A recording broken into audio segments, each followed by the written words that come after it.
The Trump administration continues to face questions after its national security team accidentally included the Atlantic's editor-in-chief on a group chat about U.S. attack plans in Yemen.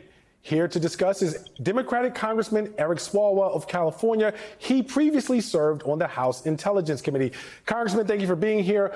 Just give me your blanket reaction to this news about this essentially group chat about military activity.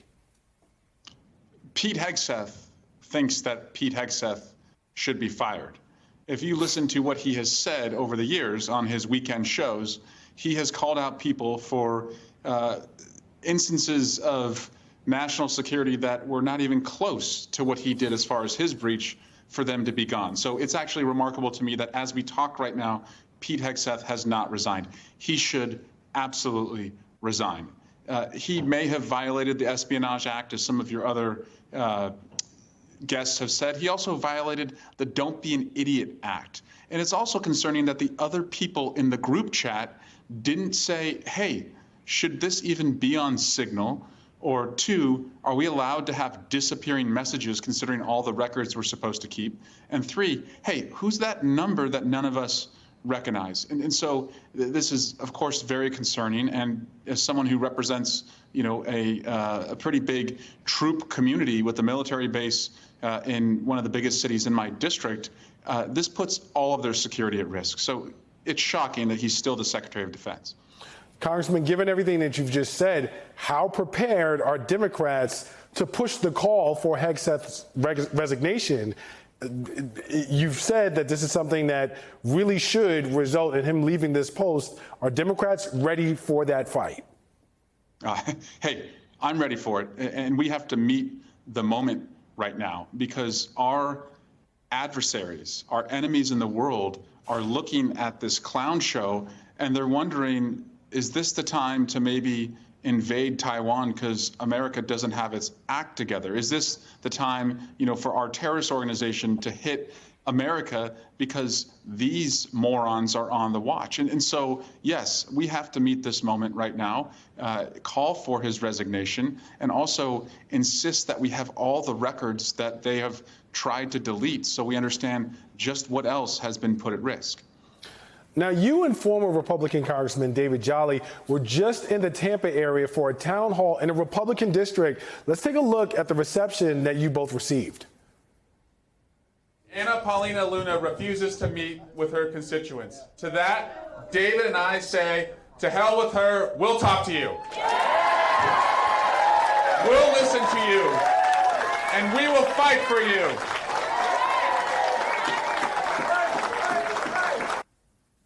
Tell us a little bit about what you were hearing from the people while you were there.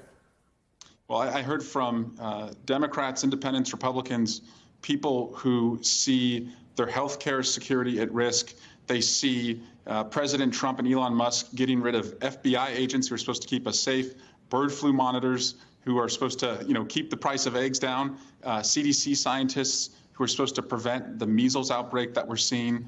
And they want to know what's the plan. And what David Jolly and I told them is the plan is small victories lead to big victories. We have to win in Wisconsin on April 1. We have to fight hard in the 2 Florida special election seats on April 1. We have to win the governor races in New Jersey and Virginia later this year. And that'll build momentum so that we can win the House. And right now, inside the Congress, we have to fight back against any bill that gives billionaires the biggest tax breaks and takes away Americans' health care. And we have to fight in the courts where we can put speed bumps up all along the way as they're trying to inflict this pain. But small victories can lead to big victories if we all are willing to go, as I call it, one rung higher than we've ever gone in the past. So if you've never been to a protest before, go to a protest. If you've never gone to a city council meeting, go to a city council meeting. And if you have never thought about the Wisconsin Supreme Court race on April 1, Elon Musk is, so you probably should too. Congressman, I can't help but to think about when you get on an airplane and they say, secure your mask before you secure the mask of someone else.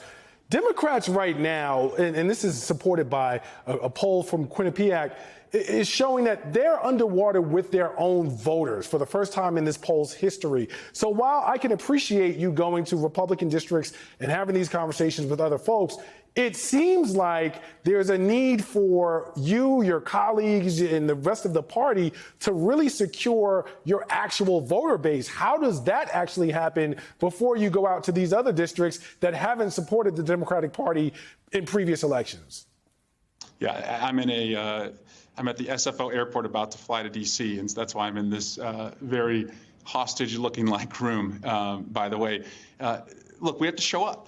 We have to hear the voters, tell them what the plan is, tell a better story, always be on, go to the places and spaces we have not gone before, and be fearless and recognize it's all on the line right now. Because if we don't win the midterms, I can't look you in the eye and guarantee we're going to have a free and fair election in 2028. That is the urgency of this moment.